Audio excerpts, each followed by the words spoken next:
Iya, baru kalahkan Australia, Sinteyong langsung pilih Jepang daripada Korsel di perempat final Piala Asia U23. Lagi-lagi, Qatar menang tak wajar di Piala Asia U23 2024. Menit tambahan kelewatan, gol diawali pelanggaran, staf pelatih Yordania kartu merah. Sejumlah media besar internasional sorot kekalahan Australia dari timnas Indonesia U23 di Piala Asia U23. Menyedihkan.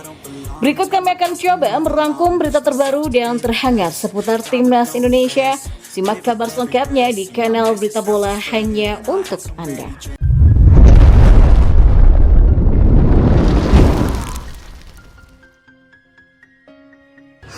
Ya, pelatih timnas Indonesia U23 Sinteyong ternyata lebih memilih anak asuhnya bertemu dengan Jepang daripada Korea Selatan jika lolos ke perempat final Piala Asia U23 2024. Yang mengatakan akan lebih mudah bagi Garuda Muda jika melawan Jepang.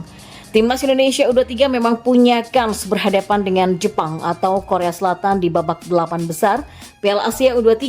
Tentu, duel melawan dua tim itu juga sangat menarik untuk disaksikan. Tapi sebelumnya, Timnas Indonesia U23 terlebih dulu memastikan diri untuk lolos ke babak 8 besar.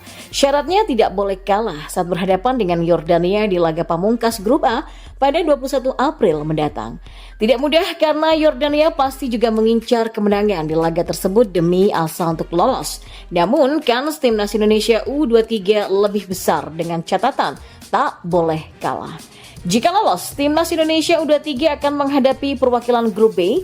Jepang dan Korea adalah dua tim yang diunggulkan lolos daripada China ataupun Uni Emirat Arab. Ya, jika bisa memilih, maka Sinteyong ingin Timnas Indonesia U23 menghadapi Jepang. Menurutnya itu lebih mudah daripada harus berhadapan dengan Korea Selatan.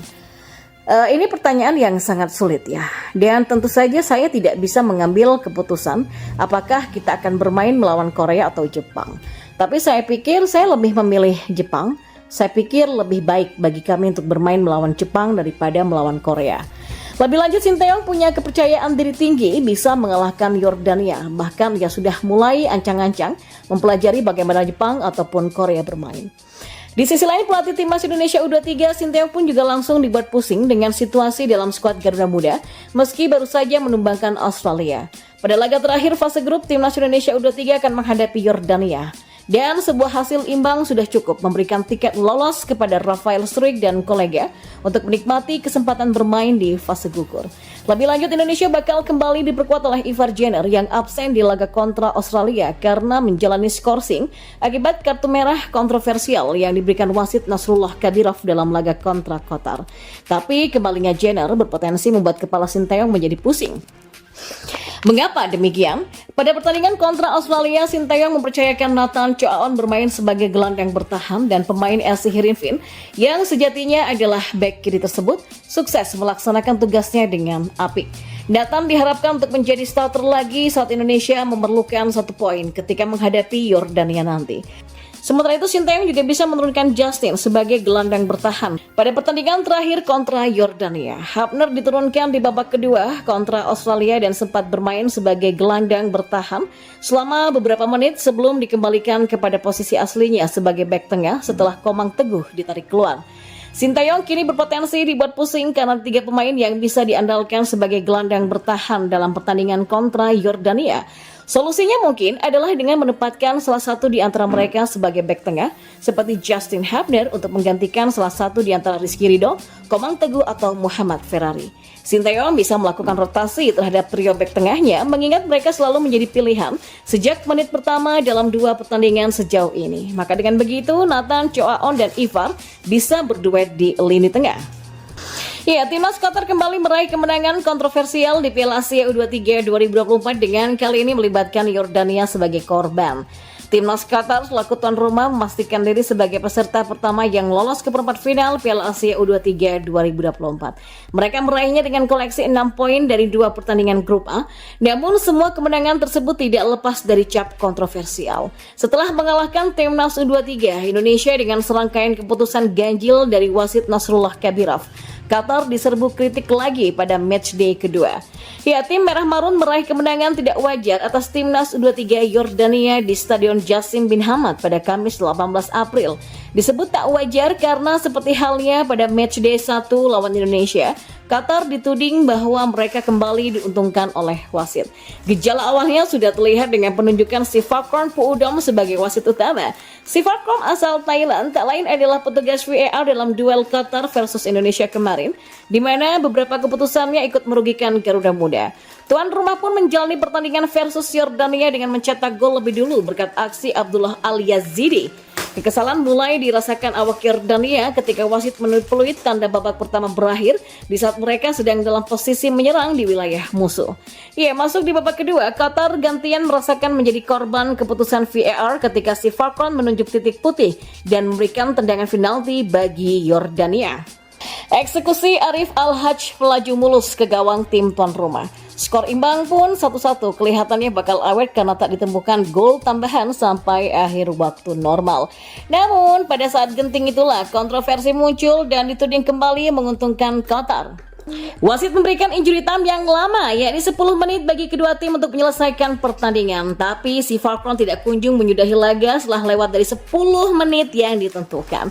Sampai tibalah momen penentu ketika Sivakorn memberikan tendangan bebas bagi Qatar di sisi kanan serangan pada menit ke-103 atau 3 menit lewat dari batas. Komentator laga Trevor Harris sampai agak terkejut karena wasit masih memberikan kesempatan set piece bagi Qatar di waktu sedemikian larut. Dalam insiden tersebut jatuhnya Lotfi Major juga terlihat sangat mudah meski tidak terlibat kontak berarti dengan Mohanan Abu Taha. Tendangan bebas diambil oleh Jassim Al-Sharshani dan menemui kepala Mohamed Al-Manai di dalam kotak penalti. Tandukan Jitu Al-Manai menyerangkan bola secara mulus tanpa bisa dijangkau oleh kiper Yordania. Dan ketika para pemain Qatar berselebrasi waktu sudah menunjukkan hampir ke 104, nyaris lewat 4 menit dari batas, namun keabsahan gol itu diragukan karena didahului aksi penyerang Qatar yang bernama Tamim Mansur yang menarik kaos gelandang Yordania yang bernama Aoun Al-Maharmeh. Al-Maharmeh sampai terjatuh berguling karena tarikan tersebut. Pemain Yordania itu langsung melancarkan protes kepada wasit sesaat setelah gol tercipta. Sivakorn menenangkan mereka lalu berkomunikasi dengan petugas VAR di ruang kontrol. Tapi apes bagi Yordania, protes tak digubris dan pelanggaran tersebut tetap tak dianggap. Ya, gol penentu kemenangan Qatar pada menit-menit genting ini pun dinilai valid setelah lewat waktu pengecekan cukup lama. Ya, pemeriksaan dilakukan juga untuk memvalidasi klaim offside yang terjadi. Kerugian lain yang dialami Yordania adalah wasit mengusir salah satu staf pelatih mereka yang melakukan protes di tengah pengecekan tersebut. Sivakorn benar-benar meniup peluit akhir pada menit ke-109 dan pada akhirnya Qatar belum lepas dari cap panitia turnamen dengan kemenangan double yang meloloskan mereka ke perempat final. Di sisi lain, sejumlah media raksasa internasional juga menyoroti kekalahan memalukan timnas Australia U23 dari timnas Indonesia U23 di Piala Asia. Apa saja yang menjadi penekanan? Australia U23 memang dipecundangi timnas Indonesia U23 dengan skor 0-1 dalam partai kedua grup A Piala Asia U23 2024 di Abdullah bin Khalifah Stadium Doha pada Kamis 19 April malam. Media terpercaya dari Inggris Daily Mail misalnya yang menuliskan judul harapan Australia U23 untuk mendapatkan medali Olimpiade mendapatkan pukulan telak karena Oliros yang menyedihkan kalah dari timnas Indonesia U23 yang berada di peringkat bawah yang bisa membuat mereka kehilangan kualifikasi ke Paris. Bahkan media besar Inggris lainnya The Guardian juga turut memberitakan Australia U23 yang takluk dari timnas Indonesia U23 dengan Olirus yang tumpul menderita kekalahan yang merugikan dalam kualifikasi Olimpiade Paris. Media hiburan dan olahraga ternama dari Amerika Serikat ESPN juga memberikan perhatian kepada Mohamed Toure dan kawan-kawan. Media Australia News juga tidak menyangka Olirus bisa dibungkam oleh timnas Indonesia U23. Australia U23 kebobolan pada menit ke-45 setelah sundulan bek timnas Indonesia U23 Komang Teguh yang menerima umpan Nathan Choaon masuk ke gawang Patrick Beach. Olirus itu sebenarnya berpeluang untuk menang sekaligus unggul lebih dulu, namun Mohamed Toure gagal mengeksekusi tendangan penalti pada menit ke-25. Sepakan 12 pas Mohamed Toure yang mengarah kepada pojok kanan lawan dapat dibaca oleh kiper timnas Indonesia U23 Hernando Aris Sutaryadi yang memang ternyata berhasil menepis bola.